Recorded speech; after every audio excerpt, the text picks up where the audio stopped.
Are you ready to stop the self-sabotage and create the life you desire?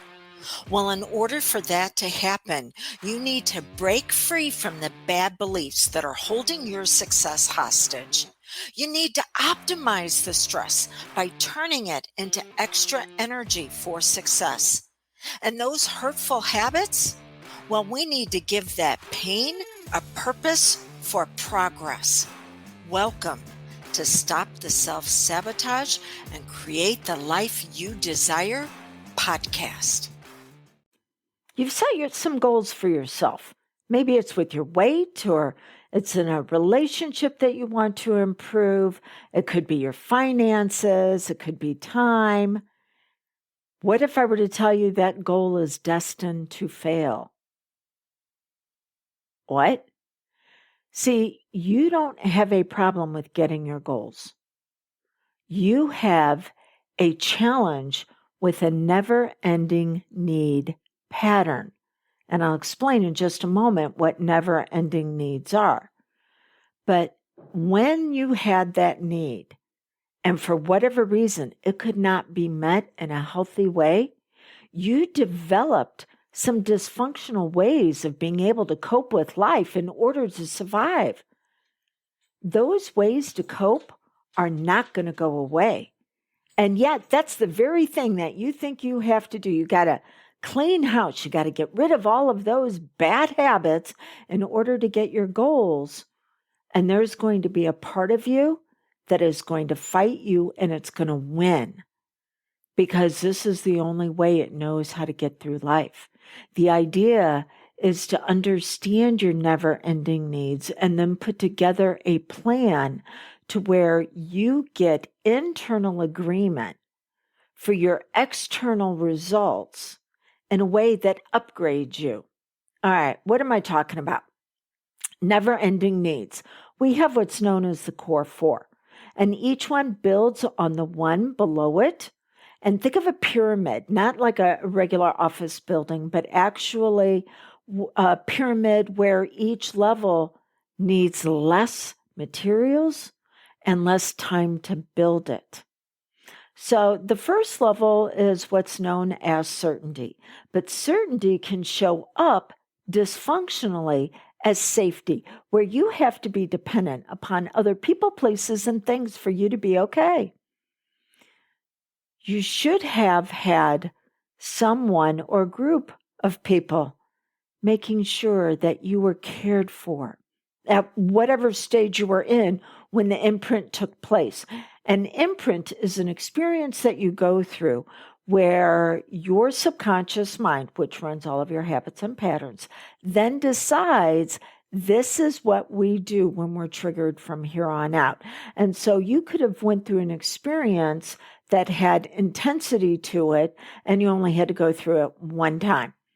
Or you could have experienced what's known as spaced repetition, to where it happened again and again. Either way, you can have an imprint, and imprints either infect or they inform.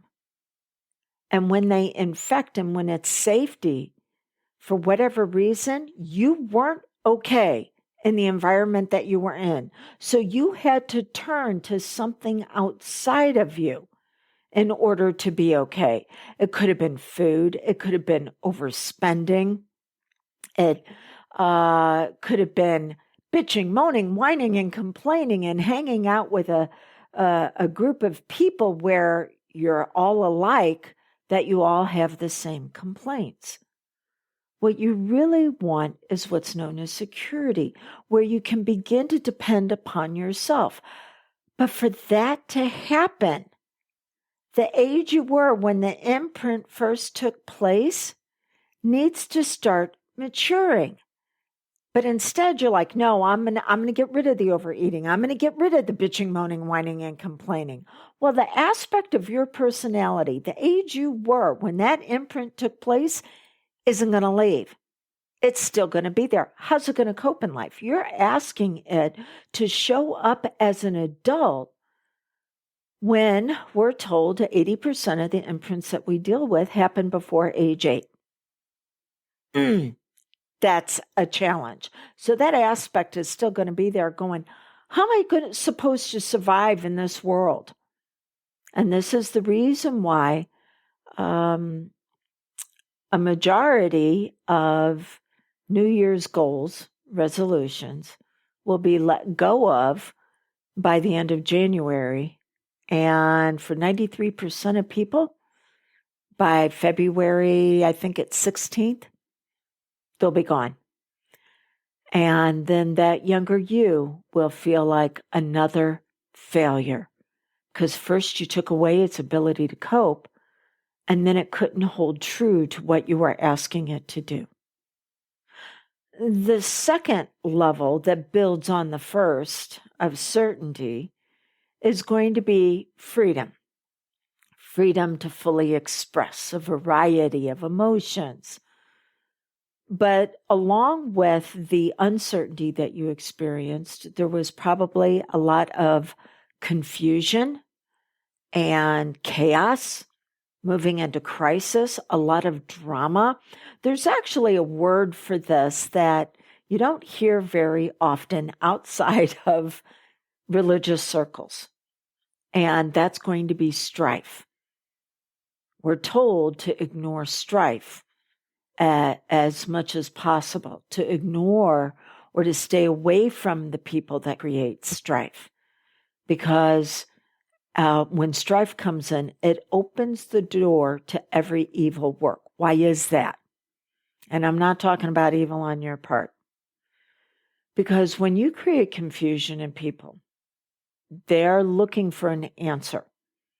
And they will turn to authority figures to give them that answer. And now we have created an opportunity for manipulation. Yeah. And that's just with the confusion. Think about it. Whenever challenging things happen, you turn and you're looking to someone, tell me what to do. Yeah. So that's what starts with confusion. And then chaos. The emotions begin to flood. And if we were to look at scans of your brain, it would almost look like waves washing through, and the waves are over you and you're underneath all of it. And so that's just with the first two. And now the system is going into crisis mode and a lot of drama. The system will seek to soothe itself, and that's when you will drop down to the level below, which is safety, and says, I just need to be dependent upon someone or something else just for a little bit of relief. Oh, but we got 2 more levels to go. Then you have the level of worthiness. Now, the person or people that were creating the strife, and I'm going to give some people slack a little bit, that when they do these things, when they create confusion in others, they may not be doing it because they realize this is how they manipulate. Although, yeah, you do need to keep an eye out for that, because at some point they do recognize that they're holding power. Okay. So not everyone recognizes that they're manipulating others by creating the intensity in these types of emotions. They're just repeating the pattern that they were taught. And this is where we look at legacies and families and how they continue. And just to let you know, what you really want at that level of, the confusion, the crisis, you want freedom. You want freedom of choice. But that choice has been taken away from you. And then you move up to the next level, which is worthiness. And this is usually when it's dangled in front of you that maybe, excuse me for just a moment, somebody needs a little bit of attention. Let's see if I can keep going here. Oh, by the way, if you haven't met him, this is my baby Thor. 10 months old. He's a cross between a Great Dane and a Saint Bernard. And just really enjoys playing with his stuffed dragon. Okay. Oh, here we go. So you move up to the level of worthiness, but then this is where you're taught.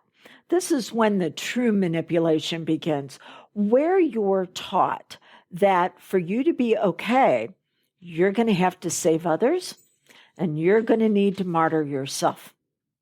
So whatever it is that you needed to be okay, not going to take place unless you give. What you really want is significance. Significance is when you look at the best parts of you and you bring it together with the best parts of someone else. And between the two of you, you can create something phenomenal that you couldn't do on your own. But that's not where you're at. Now, I will tell you, to be able to break this cycle, you do need to work with someone else, whether it's me or you choose another professional. Why is that? Because someone else was involved in the hurt and the harm that took place that has locked you in to this never-ending need.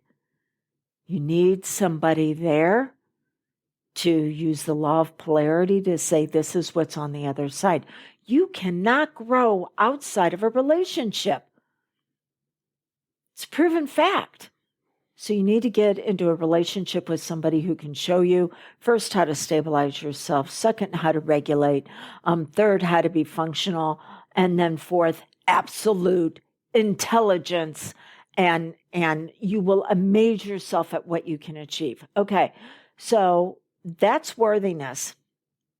There's one more level, and that's going to be in a never-ending need, what's known as invalidation. Because with the first three levels, you continued to try to break the cycle. You've set the goals and you've gone after the hopes and the dreams, and you've hung out with the healthy people. But because you were conditioned to connect instead of love, because that the level of validation or invalidation is where you have been taught connection to putting out shit shows of dumpster fires. What you really wanted was love. That's all you wanted.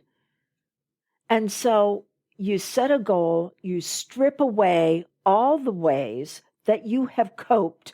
And that younger you, I don't care if she was 8, 18, 28, 38.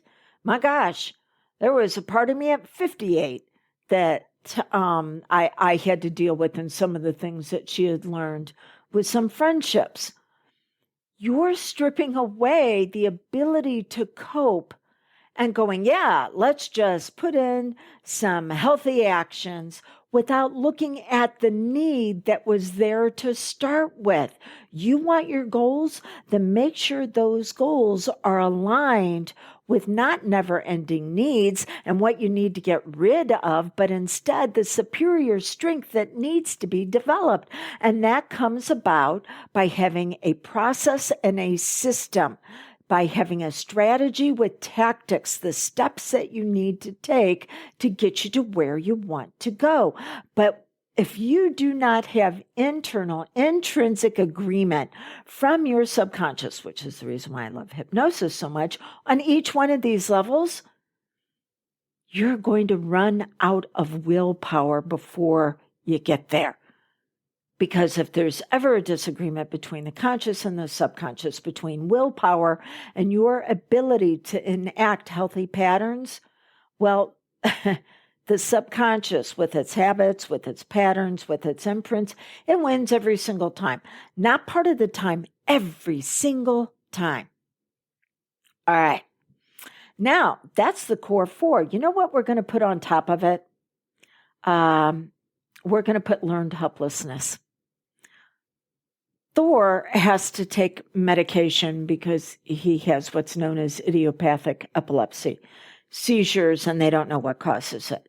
And sometimes that medication upsets his stomach, and I need to put a little bit of something on his food to get him to eat it. Yeah. Well, learned helplessness was put on top of your never-ending need to get you to completely engage with it. Because again, you were taught to seek out someone else, not who is going to empower you, but who is going to entangle you.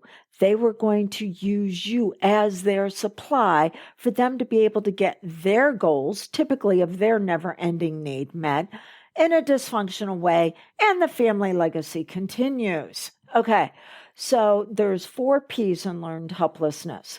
It is personal. It's all about you. See, you're not trying hard enough. Come on, you can do this. Pull yourself up by your bootstraps. Now, we're also told in scripture, my people perish for lack of knowledge. You need to understand why the unhealthy habit was there to start with and how to upgrade it, not get rid of it.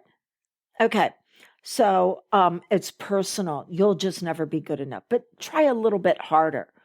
What a great way to control people. And we see so much of this going on nowadays in society.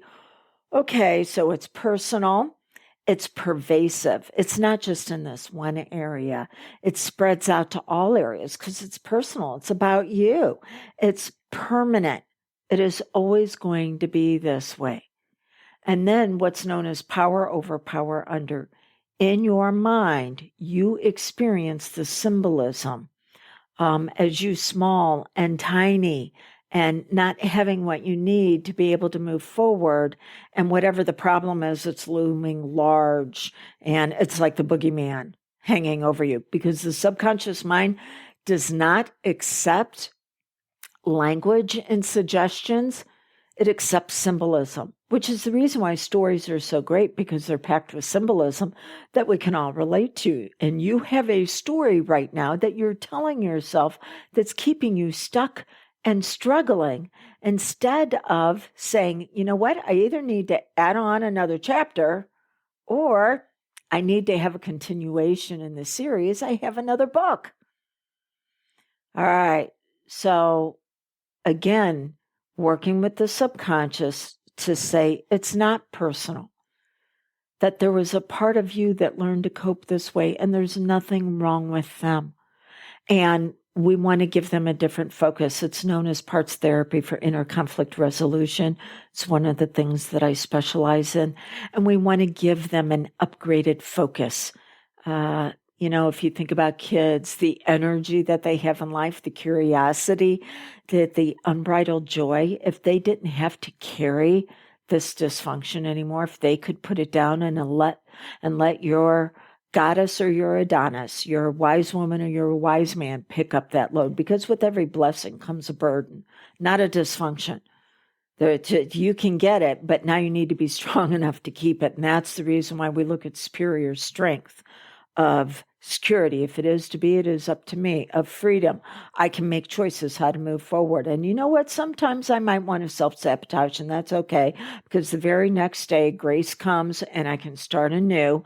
There is significance. I'm going to partner with someone else, and we're going to be able to create something together that I couldn't on my own. And love. I'm going to start experiencing healthy love for myself as well as others. But with love comes boundaries and comes rules. Boundaries bless, rules restrict. And so I need to see what I can start putting in for boundaries and rules. So I make sure that I stay at a high level of engagement, not a low level of entanglement. All right. So in getting your goals, know that getting the goal isn't the problem. It is the never-ending need pattern that you've been programmed to experience.